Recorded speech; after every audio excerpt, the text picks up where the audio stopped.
Então, galera, vamos para a explicação da semana 3 do PET 6 de Educação Física do primeiro ano do ensino médio. Antes de mais nada, se você ainda não é inscrito no canal, não deixe de se inscrever, curtir esse vídeo e compartilhar com seus amigos. Se você já é inscrito, não deixe de curtir nosso vídeo e compartilhar com todos os que você conhece, ajudando assim para que esse vídeo chegue a mais pessoas.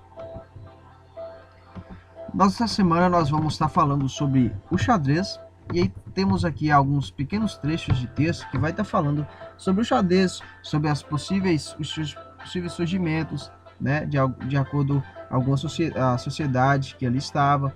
Também trazer algumas ideias que está relacionado com o xadrez. Nós temos aqui um texto que fala, o título é Um Lance de Sorte, que aí traz uma visão filosófica e sociológica sobre o jogo de xadrez. As regras do xadrez evoluíram de acordo com as mudanças sociais das diversas épocas. Por isso deve-se falar um pouco da história do xadrez, né, diz o Marcelo, que no caso relaciona a um autor específico. Você pode citar os torneios realizados entre os grandes mestres capitalistas e socialistas comuns na década de 70. Aqui traz alguns pequenos trechos que falam sobre o início, né, que era chamado de chaturanga, né, que acredita que o xadrez tem origem hindu, onde seu precursor seria um jogo surgido na Índia no século VI a.C., que seria o chaturanga, seriam 4 armas incrustadas. Ele era disputado por 4 pessoas, cada uma com 8 peças, o rei, o barco, o elefante, 4 soldados. Né? Então traz algumas características desse jogo, né, que está comparado, né, com o xadrez que seria de hoje. Eu queria destacar para vocês, dentro desses pontos, 2 pontos aqui que está relacionado a, inclusive, faz parte do jogo, né, do xadrez, um ponto que faz parte do xadrez e também outra que é bastante polêmico, digamos assim, e mostra um pouco da história do xadrez. O primeiro ponto é quando fala sobre a questão do povo no poder, onde vai trazer que a peça que ganhou o poder foi o peão. Então, diante de algumas mudanças dentro do xadrez, o peão ele passou-se a ganhar poder, digamos assim, né, porque o peão é uma peça que, na primeira jogada, só pode andar 2 casas, e posteriormente ele só pode andar 1 casa, né, e capturar a peça na diagonal. O que acontece? Né? Quando chega a última linha do lado do adversário, pode ser trocado por qualquer peça, exceto o rei. A jogada reflete o pensamento liberal dos séculos XVIII e XIX, segundo o qual qualquer pessoa podia subir na vida, embora jamais chegasse a ser rei. Então relaciona aqui o xadrez, dentro do xadrez, o peão, quando ele chega na última casa, né, do adversário, ele pode ser trocado por qualquer peça dentro do tabuleiro, menos o rei. No caso aí, normalmente quando a gente joga, nós jogamos o xadrez, as pessoas utilizam a rainha, né, como sendo uma peça mais forte, né? Mas aí traz esse pensamento que não pode ser trocado pelo rei, porque o rei, ele digamos, tem um pensamento, né, de que as pessoas pobres não podem conseguir alcançar a ascensão, a chegar a comandar dentro da sociedade. Claro que dentro do jogo do xadrez ninguém vai querer o rei mesmo, porque o rei só anda uma casa, e como o objetivo é dar checkmate no rei, se já tem um rei, não precisa de 2, ok? Não tem muita lógica, né? Quando você for pegar o rei, você vai ficar mais vulnerável, porque o rei é fraco, né? Ele é fraco e, querendo ou não, o adversário vai ter possibilidade de ganhar de você 2 vezes, né? Porque tendo 2 reis, então você tem 2 vezes mais possibilidade de dar checkmate. Então, talvez esse pensamento sirva para a sociedade da época, mas não para o xadrez. O xadrez, ninguém ia querer o rei diante das funções do rei. E nós temos também a questão do preconceito, né? Onde as cores pretas e brancas demonstram a importante influência da sociedade racista e poderosa com relação à evolução e construção das regras do jogo. No sorteio, aquele que fica com as peças brancas é quem começa o jogo. Então, no jogo, quem está com as peças brancas depois do sorteio inicia a partida. E aí mostra também que a rainha branca não começa na casa preta. Então, rainha branca na casa branca, rainha preta na casa preta. Essa também é uma das lógicas, né, que eles podem estar colocando sobre a questão desse preconceito da época, e de fato, se a gente for analisar, vai estar presente isso mesmo, certo? mas são curiosidades que está relacionado com o jogo do xadrez. Mediante isso, nós temos algumas questões aqui, né, para poder estar realizando. Na primeira, o xadrez teve seu início com regras diferentes das dos dias atuais, mas com uma complexidade tão alta quanto de agora. Quais as peças utilizadas na origem do xadrez? Então, nós temos no texto falou sobre a chaturanga, que foi um jogo que foi anterior ao xadrez. Lá fala sobre essas peças, certo? Importante deixar claro que sobre o início, a origem do xadrez, vai trazer vários autores que vão trazer outras histórias, viu, galera? Não tem uma certa ou errada. São possibilidades, né, diante de cada lugar, certo? Então, só para deixar claro, essa foi uma história, né, um surgimento que o autor desse pet, né, representado pelo Estado, trouxe, mas temos outras histórias desse surgimento. No número 2, a última das regras se refere às cores pretas e brancas do xadrez, que correlaciona a uma situação latente, ou seja, muito presente em nossa sociedade atual, o racismo. Mas, como percebido, a sociedade influenciou diretamente nas regras, realizando mudanças reais no jogo, bem como na realidade social de sua era. Deu uma sugestão da alteração de regra referente às cores no xadrez, mas atenção, a mudança deve ser funcional.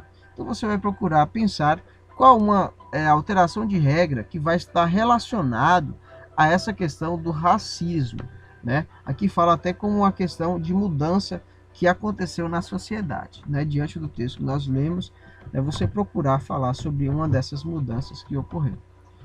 3. Posicione no tabuleiro 2 bispos e 2 torres, indicando no tabuleiro suas possibilidades de movimentos com linhas e seta, não podendo elas estar em situação de capturar de ambas as peças. Ou seja, você vai estar posicionando aqui no tabuleiro 2 bispos e 2 torres, sendo que ambas não podem estar em ataque. Digamos assim, se você coloca, por exemplo, o bispo aqui, a gente sabe que o bispo anda na diagonal. Então, nessa posição, que é a posição D5, o bispo pode andar nessa diagonal. Ele percebe que é um bispo na casa branca, né? Tem um bispo também na casa preta. Então, vamos supor que joga aqui. E aí, no caso, o outro bispo você poderia colocar logo abaixo, né? Aqui, por exemplo. E aí vai ser a mesma lógica. Ele pode andar para cá, para cá, para cá e para cá. Só que o que acontece, galera? Aqui eu coloquei como exemplo, mas aqui no caso ficaria um pouco inviável você colocar esses bispos aqui, porque segundo a lógica da atividade, as torres que você colocar não pode estar no meio de ataque, né? A localização que você colocar essa torre, os bispos não podem estar atacando. Então, por exemplo, se você colocar os bispos bem no centro, que é um dos objetivos dentro do xadrez, é você procurar colocar a maior quantidade de peças sua do xadrez no meio do centro, porque você vai ter maior ataque, como a imagem já mostra, né, dos bispos. Então, galera, nesse caso, como foi falado, você vai posicionar os bispos, você vai posicionar também as torres, assim, mais ou menos assim como eu dei o exemplo dos bispos, você vai colocar a torre aqui, se a gente for colocar, por exemplo, a torre aqui, torre da casa preta, e aqui, por exemplo, a torre, vou colocar aqui não, vamos colocar aqui logo abaixo aqui, ó, torre da casa branca. Vamos supor, a torre da casa branca estando nessa posição vai atacar para cá, para cá, para cá e para cá. E a torre da casa preta vai estar para cá, para cá, para cá, para cá e para cá. Então, diante dessa atividade, você vai procurar colocar o torre e bispo em posições que elas não vão estar se atacando. Então, por exemplo, você não pode colocar o bispo em nenhuma dessas localizações aqui que a torre está atacando. Por exemplo, se quiser colocar o bispo aqui, pode, porque a torre não está atacando nessa casa.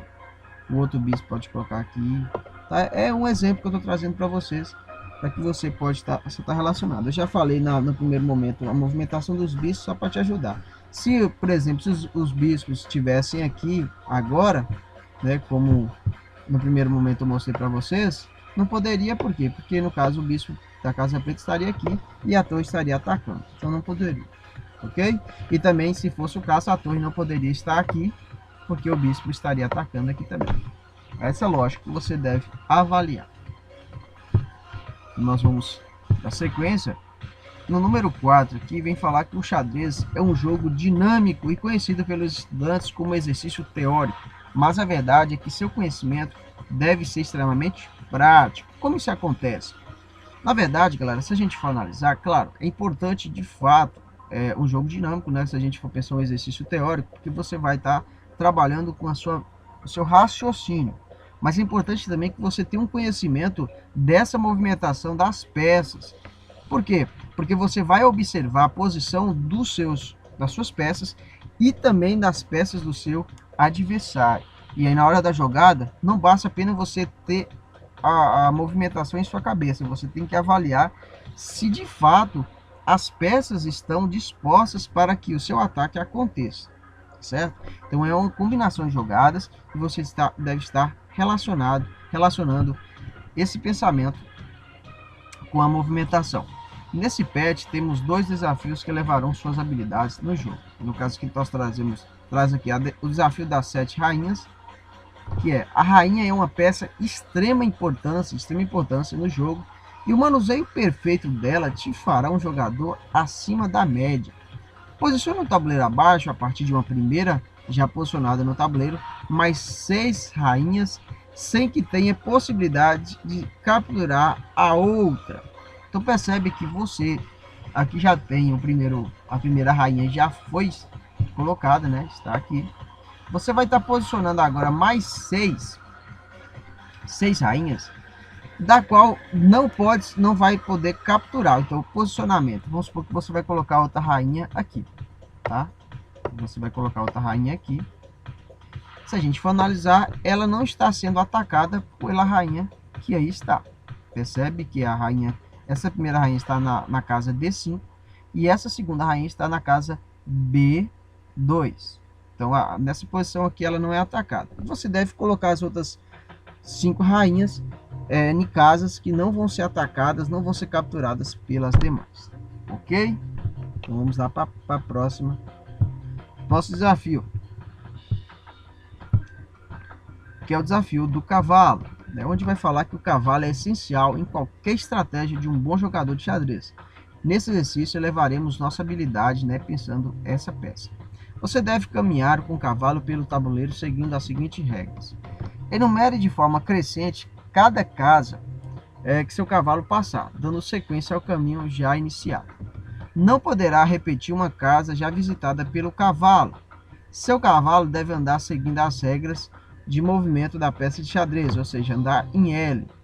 O desafio estará completo quando seu cavalo passar pelo máximo de casas que você conseguir, respeitando as regras, que é a questão de andar em L. Lembre-se que são 64 casas, então busque o seu limite. Bom jogo. Aqui no caso, você percebe que você vai dar sequência, por exemplo, o cavalo iniciou aqui na casa A8, e aí utilizando em L, ele veio aqui para a casa B6, tá? Posicionou aqui, e depois ele já fez a jogada, ele já andou mais 3 casas, fazendo o movimento de L. Se a gente for analisar aqui, esse aqui é um L. Na casa D5, depois ele movimentou para a casa E3, né? Então o que acontece? Você vai procurar movimentar o cavalo em L, né, para todas as casas que você conseguir, que você não passou. Por exemplo, essas casas que você já passou aqui, você não poderá mais movimentar. Aqui no caso a gente poderia, por exemplo, ela estando aqui, você poderia andar o cavalo de novo para cá, ó. Saiu daqui e foi para cá, por exemplo, né? Então você continuaria essa numeração, daqui você poderia ir para cá e assim sucessivamente. Você vai procurar fazer essa movimentação da forma como mostra, como mostrou inicialmente, e para poder verificar quantas casas, no máximo de casas que você consegue movimentar o seu cavalo sem haver repetições, ok? Nós temos esses 2 exercícios para finalizar. Espero que você tenha gostado dessa videoaula. Se você ainda ficou com alguma dúvida em torno desses exercícios, pode deixar nos comentários, certo? Mais uma vez peço que, se você não é inscrito no canal, se inscreva, curta esse vídeo e compartilhe com seus amigos. Um forte abraço e até a próxima!